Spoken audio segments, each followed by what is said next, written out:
লেখক কালীপদ চক্রবর্তীর দংশন। কাক ভরে টেলিফোনটা হঠাৎ ক্রিং ক্রিং করে কর্কশ স্বরে বেজে উঠল। সৌমিত্র ঘুম ঘুম চোখে বিড়বিড় করে বলে উঠল, এ আবার কোন আপদ? এই সাত সকালে ঘুমটা ভাঙিয়ে দিল। ইচ্ছে করে ফোনটা তুলল না। ফোনটাও যেন নাছোড় বান্দা আবার কর্কশ স্বরে বেজে উঠল। সৌমিত্র ভাবছে, কে হবে এত ভোরে? ওর তো তিন কুলে এখন কেউই নেই। অফিসের লোকজনেরা ফোন করলে মোবাইলে করে, তাও এত ভোরে তো করবে না। এসব ভাবতে ভাবতে রিসিভার তুলেই ঘুমের চোখে বলল, হ্যালো, কে বলছেন? সৌমিত্র, আমি সমীর বলছি। শোন, তোর সাথে খুব একটা জরুরি কথা আছে। তোর খুব এক ঘনিষ্ঠজন গতকাল আত্মহত্যা করেছে। তার শেষ ইচ্ছে ছিল যে তুই যেন তার অন্তিম যাত্রায় অন্তত আসিস। তাই আজ সকাল 11টায় কাশী মিত্তির শ্মশান ঘাটে চলে আসিস। দেরি করিস না কিন্তু। কথাগুলো এক নিঃশ্বাসে বলেই ফোনটা কেটে দিল। সৌমিত্র কিছুতেই বুঝতে পারছে না কে হতে পারে তার এই ঘনিষ্ঠজন। সমীর ওর পুরনো বন্ধু, পাশের বাড়িতেই থাকতো। বহুদিন কোনো যোগাযোগ নেই। বিশেষ করে ওর দাদা অর্থাৎ সুভাষদার সাথে ওর সম্পর্কটা তিক্ত হওয়ার পর থেকেই সৌমিত্র ওদের বাড়ি যাওয়া ছেড়ে দিয়েছিল। এত বছর হয়ে গেছে সমীর একবারও ওকে ফোন করে খবর নেয়নি। আজ এমন কি হলো যে কাক ভোরেই তাকে ফোন করতে হলো? কে হতে পারে? তাহলে সুভাষদা বা সুভাষদার স্ত্রীর কিছু হয়নি তো? এই প্রশ্নটা তাকে আর বিছানায় শুয়ে থাকতে দিল না। প্রতিদিন সকাল 7:30টায় সাবির মা এসে দরজায় কড়া নেড়ে ঘুম ভাঙায়, তখন সে ওঠে। ছোটবেলায় এক সময় ছিল যখন ভোর হলেই পাখির কল কাকলিতে তার ঘুম ভেঙে যেত। সকালবেলা হলেই মা রেডিওতে প্রভাতী সঙ্গীতের অনুষ্ঠান চালিয়ে দিতেন। বলতেন, সকাল সকাল গানগুলো কত ভালো লাগে। সত্যি সত্যি তখন মনে কেমন সতেজ ভাব অনুভব করত সে। বাবাও ভোরে পায়চারি করতে বেরিয়ে পড়তেন। তখন কলকাতার রাস্তায় ভোরে গঙ্গা জলের পাইপগুলো দিয়ে রাস্তা ধোয়ানো সবই যেন কেমন অজানা লাগে তার কাছে এখন। কোথায় যেন সব হারিয়ে গেল। স্বাস্থ্য বইয়ে পড়েছিল ভোরে উঠে পড়া সুস্বাস্থ্যর জন্য খুবই জরুরি। কিন্তু ধীরে ধীরে সব যেন কথার কথা হয়ে রয়ে গেল। আজকাল বেঁচে থাকার অর্থটাও সে হারিয়ে ফেলেছে। স্বাস্থ্যর তোয়াক্কা সে করে না। অনেক রাত পর্যন্ত ঘরে বসে ল্যাপটপে অফিসের কাজ করতে করতে সময় কাটিয়ে দেয়। এটাই এখন বড় আপনজন বলে মনে হয়। ঘুম না এলে সঙ্গ দেয়। আর টিভির সিরিয়াল ও সিনেমাগুলো অবাস্তব কল্পনা মনে হয়, তাই আর দেখে না। সাবির মা এসে ঘুম ভাঙানোর পর যখন ঘরের কাজ সেরে ওর জন্য রান্না করতে থাকে, তখন সৌমিত্র অফিস যাওয়ার জন্য তৈরি হয়ে নেয়। মা মারা যাওয়ার পর থেকেই এই রুটিন চলে আসছে। সাবির মা বহুদিন থেকেই কাজ করছে। মা যখন বেঁচে ছিলেন তখন থেকেই। সাবির মার বয়সও এখন অনেক হয়েছে। প্রায় রান্না করতে করতে সৌমিত্রকে বলে, দাদা বাবু, আমারও তো অনেক বয়স হলো, কতদিন আর রান্না করে তোমাকে খাওয়াবো? এবার একটি বউ নিয়ে এসো গো। সৌমিত্রর এই কথাগুলো এখন গা সওয়া হয়ে গেছে, তাই কোনো জবাব দেয় না, নিজের কাজ করতে থাকে। বিছানায় বসে সৌমিত্র স্মৃতি রোমন্থন করতে থাকে। তাহলে সুভাষদার কিছু হয়নি তো? নাকি সুপর্ণা বৌদির কিছু হলো? ওর চোখের সামনে এক এক করে দৃশ্যগুলো মনে পড়তে থাকে। ওরা তখন পাশাপাশি বাড়িতে থাকতো। ওই পাড়াতে সোমারাও থাকতো। সৌমিত্র তখন সম্পূর্ণ যুবক, কলেজে পড়ে। আর সোমাও তখন পূর্ণ যৌবনা, এক অপরূপা। তার যৌবনে তখন বসন্তের দোলা লেগেছে। হরিণের মতো চাহনি দিয়ে ও কথাবার্তা দিয়েই যেন সে সকলকে বশ করতে শিখে ফেলেছে। তার চলনে বলনে এক অপূর্ব আকর্ষণীয় ভঙ্গি সকলকে মোহিত করে। তার কথার মধ্যেও শরীর মধ্যে কোথাও যেন এক মাদকতার ছোঁয়া লেগে আছে।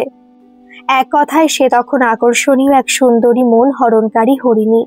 বাগানে একটি সুন্দর ফুল ফুটলে যেমন সব ভোমরা এসে সেখানে ভিড় করে, ঠিক তেমনি আশেপাশের সব যুবকদেরই লক্ষ্য তখন সোমা। অনেকেই তাকে আদর করে ডাকতো সুমি। ওর ফেটে পড়া যৌবন অনায়াসেই কাউকে কাত করে দেওয়ার পক্ষে যথেষ্ট ছিল। তবে ওর শিশু সুলভ ব্যবহার, প্রাণবন্ত উচ্ছলতা সকলের আকর্ষণের কেন্দ্রবিন্দু হয়ে দাঁড়িয়েছিল।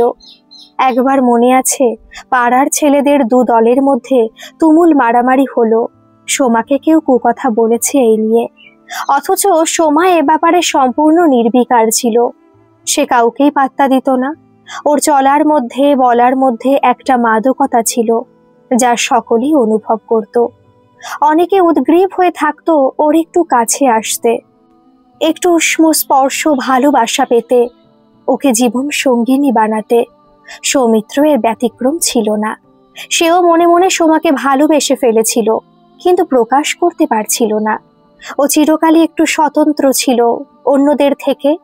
একটু ভয়ও ছিল মনে, যদি সোমা প্রত্যাখ্যান করে, ইত্যাদি ইত্যাদি ভেবে। এই সব ৭-৫ ভেবে মনের কথা বলতে পারছিল না। সেও চাইতো সোমাকে কাছে টেনে নিতে, মনের সব কথা খুলে বলতে, ওকে জীবনের সর্বস্ব উজাড় করে দিতে। সে সুযোগও একদিন পেয়ে গেল। দোকান থেকে বাড়ি ফেরার পথে সোমা ওকে দেখে পেছন থেকে ডাকতে লাগলো, সৌমিত্রদা, সৌমিত্রদা। সৌমিত্র পেছন ফিরে তাকাতেই দেখলো সোমা ওর দিকে এগিয়ে আসছে। এসেই বলল, এই সৌমিত্রদা, তুমি কি এখন ফ্রি আছো? আমাকে একটু অঙ্ক বুঝিয়ে দিতে পারবে? যদি সময় থাকে তবে এসো না, একটু বুঝিয়ে দেবে। সৌমিত্র সোমার দিকে তাকিয়ে কি বলবে বুঝে ওঠার আগেই সোমা বলে উঠল, কি দেখছো অমন করে? চলো আমার সাথে। সৌমিত্র তখন সম্মোহিত ব্যক্তির মতো ওর সাথে সাথে এগিয়ে গেল। সেদিন সৌমিত্র বুঝতে পেরেছিল যে ওর মধ্যে অদ্ভুত এক সম্মোহনী শক্তি আছে। সোমাদের বাড়ি পৌঁছে এবার আরো অবাক হওয়ার পালা। দেখলো ওর মা বাবা কেউই বাড়ি নেই। সুমি বলে উঠল, মা বাবা দিদির শ্বশুর বাড়ি গেছে, সন্ধ্যের আগে ফিরবে না। আমাকে কয়েকটা অঙ্ক বুঝিয়ে দেবে? সৌমিত্র পাড়াতে কয়েকটা অঙ্কের টিউশনি করে, তাই অঙ্কের অভিজ্ঞ শিক্ষক হিসেবে একটু নামডাকও আছে। সুমি অঙ্কের বই খাতা নিয়ে বসে অঙ্ক দেখাতে লাগলো। সৌমিত্র জুটে গেল অঙ্কের নেশায়। হঠাৎ এক উষ্ণ অনুভবে বুঝতে বাকি রইল না যে সুমি পাশে ঘেঁষে বসেছে, ওর নিঃশ্বাস গায়ে এসে লাগছে। সুমি বলল, এই দেখো না সৌমিত্রদা, একটা পিঁপড়ে বড় কামড়েছে, একটু ফেলে দাও না। বলে পিঠটা এগিয়ে দিল। একটু দেখো না প্লিজ। কই না তো, আমি তো কিছুই দেখছি না। তুমি না খুব বোকা, বুঝলে মশাই। বলেই সৌমিত্রকে জড়িয়ে ধরে আদর করতে শুরু করলো। সৌমিত্র যেন কোথায় হারিয়ে গেল। ওর সুপ্ত ইন্দ্রিয়গুলো হঠাৎ সজাগ হয়ে উঠল। এরপর যা হওয়ার তাই হলো। একে অপরের মধ্যে কখন যে হারিয়ে গেল খেয়ালই করেনি। সবকিছুই এত দ্রুত ঘটে গেল যে সৌমিত্র ভাবতেই পারেনি এমনটা হবে। এই ঘটনার পর সৌমিত্র আরো বেশ কয়েকবার সুমির সাথে ঘনিষ্ঠ হয়েছে, ওকে মন প্রাণ দিয়ে ভালোবেসেছে। সুমিও কখনো বলেনি যে সে অন্য কাউকে বিয়ে করতে চায়, বরং বলেছে সৌমিত্রকে ছাড়া সে বাঁচবে না। তাহলে সুমি এমন বদলে গেল কি করে? সুমির শরীরের সুগন্ধ, ওর দেহের আকর্ষণ এখনো ওকে পীড়া দেয়। মাঝে মাঝে রাগও হয় সুমির ওপর। সৌমিত্র তখন কলেজের ছাত্র, এ কথা জেনেও সুমি ওর জন্য অপেক্ষা করতে পারল না। নাকি ওর যৌবনের বাঁধটা তখন ভেঙে গিয়েছিল? কোনো বাধাই মানতে চায়নি। শেষ পর্যন্ত সুমি নিজে থেকে ধোঁকা খেলো, নাকি সুভাষ দা ওকে ধোঁকা দিল, আজও বুঝে উঠতে পারেনি সৌমিত্র। যেদিন শুনল যে সুভাষ দা ওকে বিয়ের প্রস্তাব দিয়েছে, সেদিন থেকে সুভাষ দার ওপর রাগটা স্বাভাবিকভাবেই বেড়ে গিয়েছিল। সুভাষ দা তখন গভর্নমেন্ট অফিসে চাকরি করে, তাই হয়তো সুমিও রাজি হয়ে গিয়েছিল। সৌমিত্রর জন্য অপেক্ষা করার মতো সময় ওর কাছে ছিল না। একদিন সুমি ওর বন্ধু সুপর্ণাকে নিয়ে আসে সুভাষ দার বাড়িতে, আর সেটি হলো সুমির সম্ভবত জীবনের বড় ভুল। সুপর্ণাও ছিল রূপে গুণে অপরূপা এবং শান্ত ও লক্ষ্মীশ্রীযুক্ত, তাই সুপর্ণা সুভাষদার বাবা মায়েরও খুব পছন্দের হয়ে উঠল। সুপর্ণার সাথে সুভাষদার অন্তরঙ্গতা ক্রমশ বাড়তে লাগলো। একদিন সবাই জানলো সুভাষদা সুপর্ণাকে বিয়ে করেছে। এই ঘটনার পর থেকে সুমিকে খুব বেশি দেখা যেত না। সুভাষদার বিয়ের কয়েকদিন আগে শোনা গেল সুমির মা বাবা সহ শান্তিপুরে মামাবাড়িতে চলে গেছে। সৌমিত্র শুনেছিল একদিন সে নাকি সৌমিত্রকে খুঁজতে এসেছিল যাওয়ার আগে, কিন্তু সৌমিত্র তখন বাড়ি ছিল না। পরে ফিরে দেখেছে ওরা আর নেই। সৌমিত্র তারপর ওর মামাবাড়ি ঠিকানায় গিয়ে দেখেছে তালা বন্ধ। ওর মামারা সাঁওতাল পরগনায় কোথায় শিফট করে চলে গেছে, কেউ ঠিকানা দিতে পারল না। সৌমিত্র এদিক সেদিক পাগলের মতো খুঁজে ওর দেখা পায়নি। সেই থেকে রাগে দুঃখে অভিমানে সে আর কখনো সুভাষদের বাড়ির মুখ হয়নি। বাবা মারা যাওয়ার পর মাকে নিয়ে সে চলে এসেছিল বাগবাজারের রাজবল্লভ পাড়ায়। এরপর মা মারা যাওয়ার পর এ বাড়িতেই কাটিয়ে দিল বহু বছর। মায়ের স্মৃতি জড়িয়ে আছে এই বাড়িতে বলে মনে হয় তার। অবশ্য লুকিয়ে চুরিয়ে পুরনো পাড়ায় কয়েকবার গেছে সুমির খোঁজ করতে, কিন্তু কোনো হদিশ না পেয়ে হতাশ হয়ে ফিরে এসেছে। বরং সুমির ওপরই বেশি রাগ হয়েছে। মাঝে মাঝে মনে হতো সুমি তো তাকে ধোঁকা দিয়েছে, তাহলেও সুমির জন্য ভাবছে কেন? সব যেন কেমন তালগোল পাকিয়ে গেছে ওর কাছে। সৌমিত্র ফোনটা পাওয়ার পর থেকে কিছুতেই বুঝে উঠতে পারছে না যে কে এমন হতে পারে তার স্বজন, যার জন্য তাকে যেতে হবে অন্তিম সময়। এক সময় তার সবাই ছিল, যখন মা বাবা জীবিত ছিলেন তখন অনেক আত্মীয় স্বজনের যাতায়াত ছিল, বহু বন্ধু বান্ধব ছিল। আজ সে যেন কেমন নিঃসঙ্গ হয়ে জীবন কাটাচ্ছে। এখন আপন বলতে কাজের লোক, সাবির মা, আর অফিসের বড় বড় ফাইলগুলো, কম্পিউটার ইত্যাদি। মা মারা যাবার পর থেকেই কেমন যেন নির্লিপ্ত হয়ে পড়েছে সে। মাঝে মাঝেই ভাবে একটা আস্ত পাথরে পরিণত হয়ে যাচ্ছে না তো সে। অফিসের অনেকেই তাকে বাঘ সিংহের মতো ভয় পায়। ওর অলক্ষ্যে ওর কঠোর মনের জন্য নিন্দাও করে বলে শুনতে পায়। কিন্তু ও আজ কেন এমন হলো তা তো কেউ জানে না, বা সে খবরে অবশ্য কারোর প্রয়োজনও নেই। তবে যারা সেই ঘটনার জানে তারা তাকে সহানুভূতির চোখে দেখে। তখন আরো অভিমান হয়। কোনো সহানুভূতি সে চায় না। জীবনে একটু ভালোবাসা চেয়েছিল, কিন্তু সেটুকু সে পেল না। খালি পেয়েছে ধোঁকা, বঞ্চনা। মাঝে মাঝে তার মনে প্রশ্ন জাগে, নারী কি সত্যি ছলনাময়ী? কিন্তু এ কথারও যুক্তি সে খুঁজে পায়নি, কারণ তার মাও তো একজন নারী। সে মাকে তো কখনো এরকম দেখেনি। পৃথিবীতে বহু নারীর বিরহ গাথা এবং বীরত্বের ঘটনাও তো তার অজানা নয়। তাহলে সে কি বিশ্বাস করবে? অঙ্কের মাস্টার হওয়া সত্ত্বেও এই অঙ্কটা আজও সে মেলাতে পারেনি। আজও তার মনে প্রশ্ন জাগে, সুমি হঠাৎ কোথায় উধাও হয়ে গেল? অন্তত তাকে তো একবার চিঠি লিখে হলেও জানাতে পারতো আসল ঘটনাটা কি। সবই যেন কেমন ধোঁয়াশা হয়ে আছে, ধোঁয়ার আস্তরণে সব ঢেকে আছে। এখনো পুরনো বন্ধু বান্ধব বা পরিচিতদের সাথে দেখা হলে আনন্দ পায়, ভালো লাগে। পুরনো দিনের স্মৃতিগুলো সব চোখের সামনে ভেসে ওঠে। ভাবে ওই দিনগুলো আর কখনো ফিরে আসবে না। কিছুদিন আগে অফিস থেকে ফেরার পথে বাস স্টপ থেকে যখন হেঁটে বাড়ি ফিরছিল, তখন হঠাৎই কোলাহল শুনে পেছন ফিরে দেখলো অন্য ফুটপাতের দিকে একটা গাড়ি এক ভদ্রলোককে ধাক্কা দিয়ে চলে যাওয়ায় বহু লোক ছুটে গেল ভদ্রলোকের সাহায্য করতে। কিন্তু সৌমিত্র সেদিন অনায়াসে পাশ কাটিয়ে চলে এসেছিল। তাহলে সত্যিই কি সে পাথরের মতো নিষ্প্রাণ হয়ে যাচ্ছে? নিজের মনে মনে ভাবতে থাকে, সে তো এমন ছিল না আগে। এক সময় পাড়াতে পরোপকারী বলে নাম ডাকও ছিল। মনে আছে একবার পাড়ার হারু বাগদির বাবা যখন টিবিতে মারা গেল, তখন সেই বৃষ্টির রাতেও বন্ধুদের একত্র করে পকেটের পয়সা খরচা করে তার সৎকার করে এসেছিল। পাশের বাড়ির রবিন বাবুর কারখানা যখন বন্ধ হয়েছিল, তখন নিজের হাত খরচে টাকা লুকিয়ে রবিন বাবুকে দিয়ে আসতো। কিন্তু আজ সে এত বদলে গেছে, এটাও মেনে নিতে অবাক লাগে। এসব কথা ভাবতে ভাবতেই হঠাৎ দরজায় টোকা পড়ল। দাদা বাবু, দরজাটা খুলে দাও। বুঝতে বাকি রইল না সাবির মা এসে গেছে। দরজা খুলে দিতেই সাবির মা ঢুকেই বলল, কি ব্যাপার গো দাদা বাবু, আজ তো একবার ডাকতেই দরজা খুলে দিলে। কাল রাতে ঘুমোওনি নাকি? না, আজ ঘুমটা তাড়াতাড়ি ভেঙে গেছে একটা ফোন আসাতে। আর বলো না, আজকাল এই ফোন হয়েছে এক যন্ত্রণা বাপু। কোনো কাজ করার উপায় নেই গো, রাত দিন বেজেই চলেছে। আজকাল সাবির বাপও ওই একটা যন্ত্র কিনে হয়েছে আর এক বিপদ। রাত নেই দিন নেই বেজেই চলেছে। কে যে এত ফোন করে আর কি যে এত ফোনে কথা হয় কিছুই বুঝি না বাপু। আমাদের সময় আমরা এই যন্ত্র ছাড়া বেশ শান্তিতে ছিলুম বাবা। পিসি, সাবির মাকে আগে থেকেই পিসি বলে ডাকে। তোমার আজ ছুটি, আমি একটু জরুরি কাজে আজ এক্ষুনি কোথাও যাব।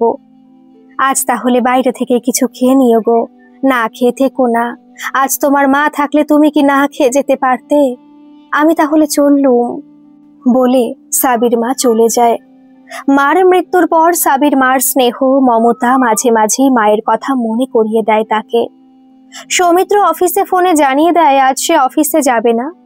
স্নান সেরে বেরিয়ে পড়ে কাশিমিত্তির ঘাটের উদ্দেশ্যে। হাঁটতে হাঁটতে ভাবতে থাকে একসময় যখন কলেজে পড়তো তখন বিকেলে বন্ধুদের সাথে বেড়াতে কতবার এই কাশিমিত্তির শ্মশান ঘাটের পাশ দিয়ে গেছে, কিন্তু তখন ভুলেও উকি দিয়ে ভেতরে তাকাতো না, পাছে কোনো বিকৃত কোনো দৃশ্য মনকে নাড়া দেয় এই আশঙ্কায়। পরে অবশ্য বাবা এবং মাকে দাহ করার পর মন থেকে সে ভীতিটা কোথায় যেন বিলীন হয়ে গেছে। তবুও শ্মশান ও হাসপাতাল এই দুটো জায়গা এখনো সে এড়িয়ে চলে। ওখানে গেলেই মনটা কেমন উদাস হয়ে যায়। শ্মশান ঘাটের যত কাছাকাছি এগোচ্ছে ততই ওর হৃদস্পন্দন যেন আরো দ্রুত থেকে দ্রুততর হচ্ছে। মাঝে মাঝে ভাবছে কার আকর্ষণে সে এগিয়ে যাচ্ছে। সমীর ভোরবেলা ল্যান্ডলাইনে ফোন করে এমন ভাবে ফোনটা রেখে দিল যে সব কথা জানাই হলো না। ওর নম্বরটাও হারিয়ে ফেলেছে অনেক দিন হলো। মোবাইলে ফোন করলে রিং ব্যাক করা যেত। তাহলে কি সুপর্ণা বৌদি বা সুভাষদার কিছু হলো? না হলে সমীরই বা ফোন করলো কেন? আবার এও ভাবছে ওরা আপনজন হলো কিভাবে। আর বাকি রইল সুমি, ওর খোঁজ তো আজ কেউই জানে না। তাহলে কে এমন হতে পারে? বারে বারে এই প্রশ্নগুলোর মাথাতে খালি তোলপাড় হচ্ছিল। এসব এলোপাথারি চিন্তা করতে করতে সে কখন শ্মশানের কাছে পৌঁছে গেছে বুঝতেই পারেনি। সম্বিত ফিরল যখন নজরে পড়ল শ্মশানের বাইরে সুপর্ণা বৌদি দাঁড়িয়ে আছে উদ্ভ্রান্তের মতো। তাহলে সুপর্ণা বৌদি বা সুভাষদার কিছু হয়নি এ কথা বুঝতে বাকি রইল না। তাহলে কে হতে পারে? সুপর্ণা বৌদি ধীরে ধীরে এগিয়ে এসে সৌমিত্রর হাতটা চেপে ধরে ভেতরে নিয়ে গেল। কাঁদতে কাঁদতে একটা চিঠি বের করে সৌমিত্রকে দিয়ে বলে, ঠাকুরপো, আমি সুমিকে কথা দিয়েছিলাম আসল কথাটা কাউকে বলবো না, তাই শেষ সময় সুমি নিজেই তোমাকে সব লিখে আমাকে মুক্ত করে গেছে। ওকে তুমি ভুল বুঝো না প্লিজ। গত পরশু আমাদের বাড়িতে হঠাৎই এসে হাজির হয়। আজ তুমি না এলে সুমির আত্মা যেমন শান্তি পেত না, তেমনি আমিও আমার বন্ধুর কাছে এবং তোমাদের সকলের কাছে অপরাধী হয়ে থেকে যেতাম। সৌমিত্র এসব কথা শুনতে শুনতে কেমন যেন কিংকর্তব্য বিমূঢ় হয়ে যাচ্ছিল। চোখটা ছিল সুমির সুন্দর গোলাপের মতো মুখটার ওপর। দেখে মনেই হচ্ছিল না যে ও আত্মহত্যা করেছে। সুন্দর গোলাপের মতো রক্তিম মুখটা দেখে মনে হচ্ছিল ও যেন সৌমিত্রর দিকে তাকিয়ে হাসছে আর বলছে, ধরতে পারলে না তো, ফাঁকি দিয়ে চলে গেলাম। সৌমিত্র চিঠিটা খুলে পড়তে লাগলো। সুপ্রিয় সমু, আমি জানি তুমি আমার ওপর খুব রেগে আছো, তাই এই চিঠিটা লিখছি। তোমার হাতে এই চিঠিটা না পৌঁছালে আমি মরেও শান্তি পাবো না, তাই এই চিঠিটা সুপর্ণাকে দিয়ে গেলাম। আমার মৃত্যুর পরে এটা তোমাকে যে কোনো উপায় যেন পৌঁছে দেয়। সুভাষদাকে বিয়ে করতে আমি একদম রাজি ছিলাম না, তাই সুপর্ণাকে এনে আমি নিজে থেকে দূরে সরে যাই। এ কথা সুপর্ণা ছাড়া আর কেউই জানে না, কারণ আমি যে ভালোবাসা তোমাকে দিয়েছি তা ভাগ করা যায় না। ওদিকে বিয়ে ঠিক হওয়ার পর ভেবেছিলাম হয়তো তোমাকে ফিরে পাবো, তাই তোমার খোঁজে তোমার বাড়ি গিয়ে যখন শুনলাম তুমি আমার ওপর রাগ করে অন্য কোথাও চলে গেছো, তখন বুঝেছিলাম তুমি আমাকে ভুল বুঝে বহু দূরে সরিয়ে দিয়েছো। তাই বাবা মাকে নিয়ে মামা বাড়ি চলে যাই। সেখানে মা বাবা মারা যাওয়ার পর মামির গঞ্জনা লাঞ্ছনা সহ্য করতে না পেরে বাড়ি ছেড়ে সাঁওতাল আদিবাসীদের একটা গ্রামে চলে গিয়ে স্কুলের শিক্ষকতা শুরু করি। পুরানো অতীতকে ভুলতে চেষ্টা করেছিলাম কিন্তু পারলাম না। তোমার ছবিটা আমার মনের গভীরে বসে গিয়েছিল, কিছুতেই ভুলতে পারতাম না। বহুদিন এবং রাত্রি তোমার বিরহে কেঁদেছি। দূরে না গেলে হয়তো তোমার প্রতি এই ভালোবাসাটা ভালো করে বুঝতে পারতাম না। ভগবানও হয়তো আমাকে মাফ করলো না, তাই দুরারোগ্য ব্যাধি ক্যান্সারে আক্রান্ত হলাম। যখন ডাক্তার বলে দিল যে আমার জীবনের আর মাত্র কয়েকদিন বাকি আছে, তখন চলে এলাম বন্ধু সুপর্ণার কাছে তোমার খবর পাবো এই আশায়। সুপর্ণাকেও জানাইনি যে আমার ক্যান্সার হয়েছে, কিন্তু রাতে যন্ত্রণা এত বেড়ে গেল যে ওদের কাউকে অসুবিধায় ফেলতে না চেয়ে নিজের জীবনকে আত্মাহুতি দিচ্ছি। তুমি পারলে আমাকে ক্ষমা করো। তোমাকে ভালোবাসাই যখন দিতে পারলাম না, তখন এই দুরারোগ্য ব্যাধির ভার কি করে দিই বলো? আমি আজও তোমারই আছি এবং থাকবো। এ জন্মে নাই বা হলো, পর জন্মে আমি তোমার জন্য অপেক্ষা করে থাকবো। আমাকে ভুল বুঝো না লক্ষ্মীটি। ইতি তোমার সুমি। আর একটা অনুরোধ রইল, আমার মুখাগ্নি করার দায়িত্বটা তোমাকে দিয়ে গেলাম। তোমার হাতের আগুন পেলে আমার আত্মার শান্তি হবে ও জানবো তুমি আমায় ক্ষমা করেছো। চিঠিটা পড়তে পড়তে সৌমিত্রর পাষাণ বুকও ফেটে চৌচির হয়ে গেল। চোখের জলের বাঁধটাকে আর কিছুতেই আটকে রাখতে পারছিল না। চোখ ঝাপসা হয়ে চিঠির লেখাগুলো অস্পষ্ট হয়ে এলো। অব্যক্ত এক বেদনায় সাজানো চিতার পাশে বসে পড়ে সুমির হাতটা চেপে ধরল। গল্পটি আপনাদের কেমন লাগলো অবশ্যই কমেন্টে জানাবেন। যারা এখনো সাবস্ক্রাইব করেননি তারা প্লিজ একটু সাবস্ক্রাইব করে দেবেন। ধন্যবাদ। ভালো থাকবেন, সুস্থ থাকবেন।